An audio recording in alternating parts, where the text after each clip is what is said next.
see, here's the dilemma. When you go to get a good job, we're not talking about McDonald's or any other minimum wage job, even though now in these recessions that might be considered, any job might be a good job. When you're looking at for something for so-called lower middle class or whatever that is, the union jobs, and you go on a construction site and you try to get hired, what's the first thing that they're going to tell you? These companies like Driscoll, Phoenix, so many more, Haynes and Kibble House, etc., etc. They're going to tell you, oh, where's your union card? You have to be a member of the union. All right. Thank you for your time, sir. I'll go see what's happening at the union hall. When you go to the union hall, what they going to tell y'all? They going to say, well, to join the union, you got to get hired from a union company. Be working there for a week and come in here with your initiation fee of $700 or half now, half later, whatever. Now let me paraphrase that into so a baby could understand. The construction site telling you gotta be a member of the union is saying you gotta be already working at the construction site. There's no way in. You see what I'm saying? This is how they blocking people. This is the dilemma. This is why people are upset. It's because money is being funneled into these companies, supposed to be for us, yet we never see it because we being locked out of it. And they're building it in our communities. They're sitting here building right in our neighborhood, and people in our neighborhood can't even get the jobs. That's messed up. Stand up. What is it? 42 caliber. Pistol. As the suspect was taken away, his friend refused to leave the scene. You have to get going. Otherwise, we are going to put the cuffs back on you. You're going to be arrested for disorderly conduct. I'm not doing nothing. You are being disorderly. This is what we go through every day. Every day. Cops.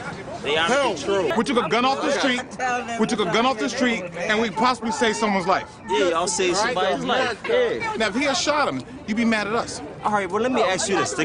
Y'all jumped out on me the other day. I didn't jump out on you. That's the first time I ever met you. No, I'm not saying y'all, you know, but I'm saying the police jumped out on me, slammed me all in the grill. I ain't got nothing on me. They lock 100 niggas up. They got shit on them. They gonna ask me, what you doing out here? You smoking crack?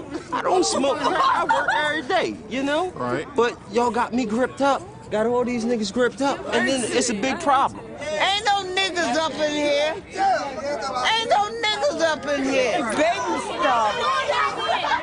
Come on now. Ain't no niggas up in here. You know what it means? Them handcuffs too tight. Stop moving your arm. Handcuffs too tight. The more you move, the tighter they're going to get, all right? Stop. Wait, hold up. Stop. I'm going home. No, you're not. I'm going home. I'm going home. This is what you get in America right here. Watch out. This is what you get. This is what you get in America. They don't do shit. You know what I'm saying? When I was a scab, a non-union worker, you know, I worked harder for $5 than I seen people working for $30 an hour. They're not doing anything except holding up a little sign for traffic, running an elevator. You know, when I did get into the union, because I infiltrated, and you know, I can't talk about it. I might get killed if I tell y'all how to actually get into the union. You know what I'm saying? It's like the mob, for real. But when I did get in and I still had that work ethic, you know, I was diligent about my labor. I was a hard worker. Brothers actually came up to me, you know, my so-called union brothers, and they told me I got to chill. I got to stop working so hard because I'm making them look bad.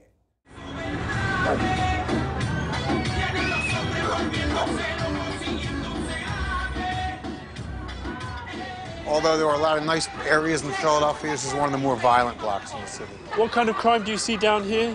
This is a very high-volume narcotic sale block. Homicide and violent crime too? On this block, yes. So what are the challenges in terms of policing a block like this one that you face? Cooperation. Really? Why? This block, I would say, I get absolutely no cooperation. Why not? I would say most of the blocks that I've investigated in this area of the city, I would have a hard time finding many houses on this block that are not involved in the trade. Really? In the drug trade? Yes. This is probably, believe it or not, the most profitable heroin block in North Philadelphia. doesn't look like they're making much money. Well, I think the guy who runs it is making the money, and he don't live here. Who lives down here? And there's still people who live here. There's still good people around. Not many, but there's still good people around. You see what I'm saying, people? You know, we're notorious for union breaks and stuff like that. Just taking, oh, what are you doing? The foreman want to know, I'm on my union break. You know, we don't even work hard. It's a racket. You know what I'm saying? It's an extortion. And I guess, you know what I'm saying, when you got your hustle, you don't want somebody coming hustling on your block. You know what I'm saying? Short stopping on your block. They stepping on your toes, getting your money. So that's the way that them people feel. They don't want to let bitches into their union. They don't want to let niggas into their union. And so they discriminate. It is what it is. Now, my personal experience, you know, it's kind of traumatic. You know, this you know what I mean? Because I was in the union. Unfortunately, I was incarcerated. And I didn't have any way to pay my dues. You know, those dues have to be paid. And if not, your union membership will be suspended. Unfortunately, I didn't have anyone to go down there and pay my dues. I could not have my dues paid for me, the bank, you know, from where I was. And my union membership was suspended. Now I came home, you know, I was exonerated of those charges, and I'm trying to get my life back together and get my career once again. And I'm not being reinstated unjustly. So, you know, I've written letters to the president of LIUNA, Laborers International Union of North America, and the vice president, and I'm still struggling. I'm still battling to get into the union. And I just think that it's not right, because we're supposed to be a union, solidarity, you know, look out for each other, like no man left behind, like, you know, how the military, you know what I mean? And this is how you treat your brother. Kick him when he's down, kick him in, you know what I'm saying? The time when I needed y'all the most is like when y'all left me, you know what I'm saying? I should be working right now. I should be in the union, you know, waiting to get a job, but instead now, they're holding me accountable for something that I couldn't really do anything about it. I shouldn't be held responsible for. But that just shows, you know, the underside of the thing. When you do infiltrate and you do get in, you know what I mean? There's always, it's not what you think it is. It's not really like a union, like a brotherhood, like a fraternity. It's not. It's cutthroat. People always trying to tell you, cut this or do that. And you cut the wrong line and start a big flood. And the boss is like, oh my God, what did you do? You know, they're trying to get you fired. They're trying to set you up. It's all like the 48 laws of power type stuff, like the iron fist inside the velvet glove. They smile in your face. Yeah, we're union brothers. But all in all, they want to take your spot, because in construction, every day you work is a day you're working yourself out of the job. Because as the job finishes, people start to cut back. When the thing that you're constructing is built, there's no more job anymore. So, yeah, it's grimy. Dudes is real gully. You know what I'm saying? And that's why when a nigga try to tell me to do some shit when I'm on the job site, what I tell him, I say, you ain't the boss, don't tell me what to do. You know what I'm saying? I take my orders from the foreman, and that's it. I don't even, and it's, yeah, you know, I used to be friendly. I used to be chopping up with dudes and all that, man. These dudes, I don't know them from a can of spray paint. I mean, that's how I do it. And then I come home, and I got this broad, you know what I mean? And she can't even keep the house clean, can't even straighten up the house, cook, do nothing. All she want to do is look fly, like she waiting for Jay-Z or somebody. Like, you know what I mean? I don't even know how I pulled the chick. She just saw I had all this money. If I didn't have money, it ain't me, it's the money. You know what I'm saying? When I realized, you know, it ain't the car, it's the player in the car. No, that's not what it is. It's the car. And when you go on, it's going to be the next dude with the car. You know what I'm saying? Because they so materialistic, they ain't shit. And what can she say to that? You know what I'm saying? Oh, that's right, I ain't gonna be with nobody who can't do nothing for me, and this, and that. Yeah, well, I don't wanna be with a chick who can't do nothing for me. You know what I'm saying? I'm out here working hard, busting my ass every day, and I understand it's for a woman, you know, they gotta work and they gotta do things too. Can't you take care of the house? Can't you take care of the children? Can't you do both? Can't you multitask? Unfortunately, you know, wealthy women that are flourishing and have prospered in life financially are not going to sell their bodies and take off their clothes for money. Only impoverished women do that. So the power structure does want to downpress women. And frankly, I myself personally, I don't think I want you out there, because it's not safe for you. Maybe also when you start making money, now you don't think that you have to abide by my rules and you know you're gonna be the so-called breadwinner from now on. I don't know. Maybe it's just like if you were going out working all the time, there would be extra money in the house. I can't call it with a cell phone.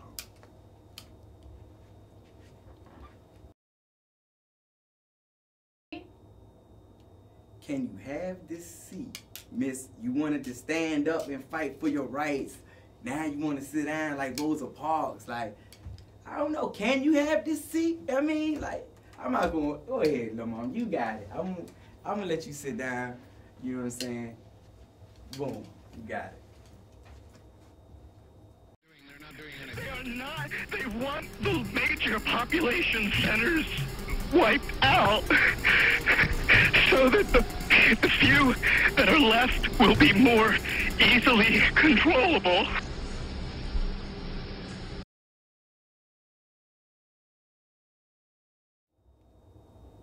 Chanting Temple University, unions for all to the beat of Puerto Rican planera drums, construction workers and their supporters picketed a worksite at Temple University on February 13th to demand fair hiring practices. The protest was organized by Margarita Padin, who has worked as a carpenter for 23 years and is a member of Carpenters Local 8, Joanna Harris, a member of Operating Engineers Local 542, Diana Montag, a member of Ironworkers Local 405, and other women and men in the construction trades. Harris told Workers World, "We are out here today because Temple University and LF Driscoll have had a lack of fair hiring practices for minorities and women at this particular location. It has been a history of Temple University and the other general contractors, the major contractors in the Philadelphia area, to not properly monitor and hire with fairness skilled trade laborers. Ironworkers, operating engineers, electricians, the women are not represented. The minorities are not represented." The Coalition of Labor Union Women, Temple students, and Occupy Philly activists joined the protest, which received supportive comments from the passerbys and honks of passing cars. Padin said, "Temple University has $400 million in current construction projects in one of the poorest districts in the country. But the demographics of this district are not represented on these construction projects. These are the kinds of jobs that lift people out of poverty. The mandate for the makeup of the workforce should be the state of Pennsylvania as well as Temple University. They are in the middle of a minority-populated area. They should be monitoring fairly. We're going to be here until we see a change," said Harris. Check out this other article. Professor of Keyboard Studies and board member of CLUW, Joyce Lindorf, also supports the protest, affirming that women and Latinos have been underrepresented in Temple's construction projects. "Temple prides itself on being the diversity university," she says, "but it's important that we should mean that literally from the ground up. With all of the new construction going on, Temple has a real chance to honor its obligation to minorities. Diversity should reflect not only the students we see on campus, but also the people that are less visible, like the ones that actually make our buildings. Construction work opportunities should represent minorities fairly, and that means including women and Latinos." Now, Senior Vice President for Construction Facilities and Operations, James P. Creedon, responded to these allegations, which he said he's been hearing for the first time. "We recognize that we need to be very aggressive in how we outreach to the Latino community and make sure they're aware of what the opportunities are," Creedon said. "We need to get to the point where they understand what we are trying to do and how they can help us. We have an entire team that is focused on two things with this project. One is having more minority and women businesses participate and making sure that the workforce is representative of the community and includes the community." Creedon mentions that there is a lot more work to come. In the next several months, we will have the need for electricians, drywallers, plumbers, painters, and mechanical specialists. That's when you'll see the real opportunities come about.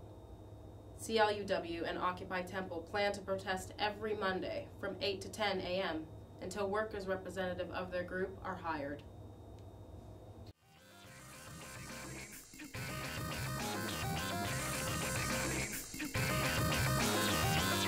what they claim to be.